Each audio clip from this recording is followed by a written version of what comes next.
Antes de passar para a Ana, vou ler aqui uma mensagem do assinante aqui do nosso canal no YouTube, o Francisco Alisson Maia de Queiroz. Literalmente, o Estado brasileiro hoje é um estado de exceção. Lamentável tudo que está acontecendo no Brasil. O andamento dessa denúncia, desse processo contra o Bolsonaro, Ana, é mais uma prova disso. A gente nunca viu nada tocado nesse ritmo pelo Supremo Tribunal Federal. Não, e aí você coloca no combo todo, né, político, o próprio discurso na posse da presidente do Superior Tribunal Militar, a ministra Maria Elizabeth Rocha, discurso político, absurdamente político. A politização do judiciário não dá certo. As páginas da história da humanidade mostram isso, que a politização do judiciário... É por isso que os pais fundadores dos Estados Unidos, eles tinham tanto medo.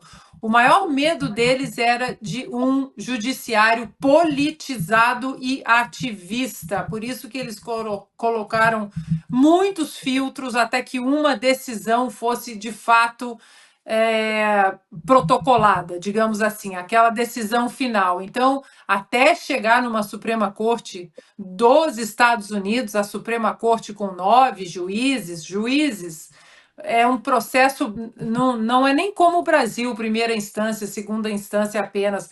Cada estado tem a sua Suprema Corte, cada estado tem vários tribunais de apelações, então eles tinham pavor, porque uma vez uma decisão política chancelada por um juiz, aí acabou. E no Brasil, a nossa pirâmide totalmente inversa, porque o presidente Bolsonaro ele vai recorrer a quem? Já está lá em cima. Nós entrevistamos essa semana o doutor Paulo, um dos advogados do presidente Bolsonaro. Foi uma entrevista com um recorde de audiência também na sexta-feira, se eu não me engano. E a quantidade de absurdos judiciais ali, né, legais no termo do judiciário, eles não tiveram sequer acesso às 81 mil páginas desse processo. Então, eu acho que, infelizmente, a condenação do presidente Bolsonaro ela já está estabelecida, né? Ela já está estabelecida. O que vai acontecer depois disso é que é uma página em branco ainda no Brasil, uma página perigosa em branco, principalmente porque nós não temos no nosso Congresso, na Câmara e no Senado, várias pessoas como o Nicolas, como a Bia Kicis, como o Marcel Van Hatten, como Eduardo Bolsonaro, não são todos assim, o senador Girão, e outras pessoas, né, outros parlamentares que realmente abraçaram, que se nós não abraçarmos a nossa Constituição e defendê-la, né, com vontade, acabou tudo. Acabou o Brasil, acabou tudo. Você pode discordar dentro da direita, você pode cutucar a esquerda cutucar a direita, é jogo da política. Agora, a Constituição sendo vilipendiada diariamente por causa de estratégias políticas e a nossa Suprema Corte simplesmente usando isso, essas manobras políticas para abandonar a Constituição e produzir favores para os opositores ao bolsonarismo, né? Imaginem, gente, olha, de tudo o que nós vivemos, é tudo tão grave, mas para mim, no topo da minha lista, porque é o que eu ouço daqui quando eu conto isso, no topo da minha lista de atrocidades no Brasil, você ouvir de um ministro da Suprema Corte: nós derrotamos o bolsonarismo. E aí, quando eu traduzo aqui, imagine um Supreme Court Justice dizendo: nós derrotamos o trumpismo. Não existe isso, gente. Não existe isso. Deputada, eu citei aqui apenas uma denúncia contra o Renan Calheiros, que ficou ali 3 anos esperando para ser analisada, e sempre que alguém vem com esse papinho, já falei sobre isso várias vezes, de que mas o STF tinha que se ocupar deste assunto, porque o Legislativo não se debruçou sobre isso, deixou um vácuo, foi omisso, como se não se debruçar sobre um assunto irrelevante fosse algum tipo de omissão. Mas eu fico pensando, né? Valeria aquela história que Marcelo Rocha Monteiro, procurador, o André Marcília sempre falam. Então, será que não... A Câmara dos Deputados, por exemplo, não poderia ter assumido esses julgamentos todos, esses processos todos que prescreveram, sobre os quais o STF não se debruçou para analisar, porque se vale para um lado, deveria valer para o outro, né? É incrível, né? Agora, é interessante, Lacombe, que eu sou uma pessoa que vim da área jurídica. Eu fui procuradora do Distrito Federal por 24 anos e sou advogada desde 1984, inscrita na UAB desde 1984. Eu nunca vi nada nem de longe parecido com o que nós estamos vivendo no Brasil. Para descrever o processo do Bolsonaro, eu só uso uma palavra, porque não tem outra. É farsa. A única palavra para mim, todo esse processo se resume nisso. É uma farsa.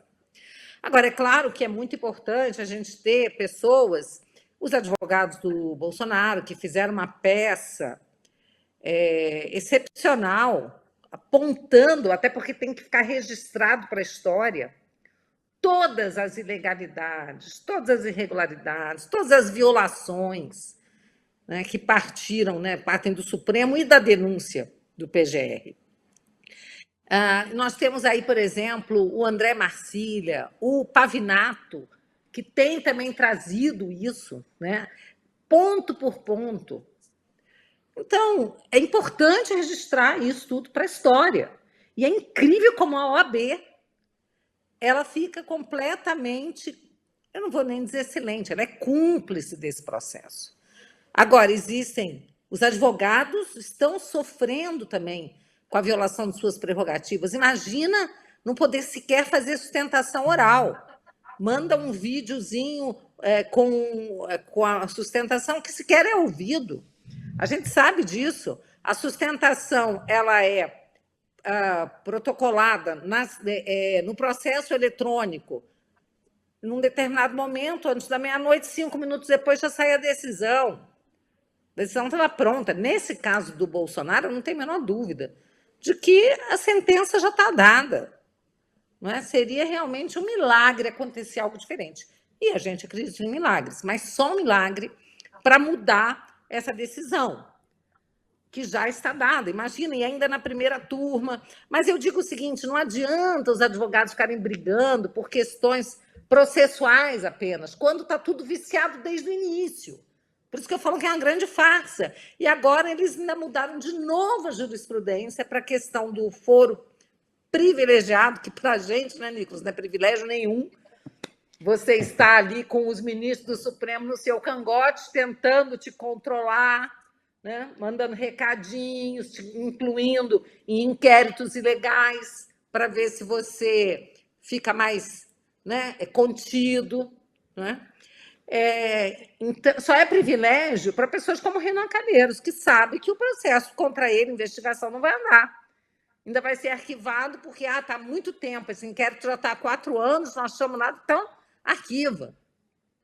Para ele, pode ser um foro privilegiado, que é o nome que se dá, que, na verdade, é o foro por prerrogativa de função. Então, agora, o Supremo resolveu voltar atrás, retroceder e dizer que, se você deixa o cargo, como deixa de ser presidente, deixa de ser senador, deixa de ser deputado, o foro continua. Quer dizer, eles já tinham pacificado a questão, que se você saiu do cargo, vai para a primeira instância. Agora não.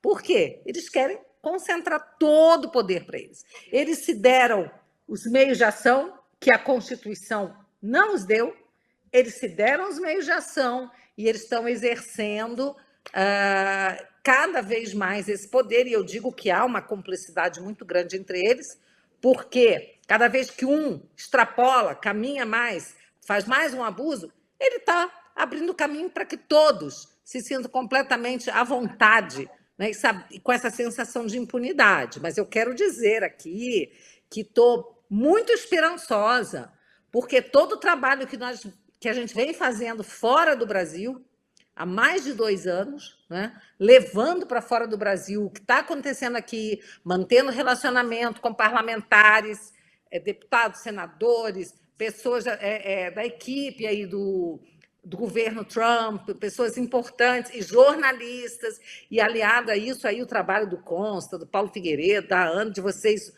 um trabalho excepcional, liderado aí pelo Eduardo Bolsonaro, que começou isso lá atrás. Esse trabalho vai dar resultado, já está dando. Os ministros não estão mais fazendo piadinha, quem vai perder o visto primeiro. Eles estão com medo.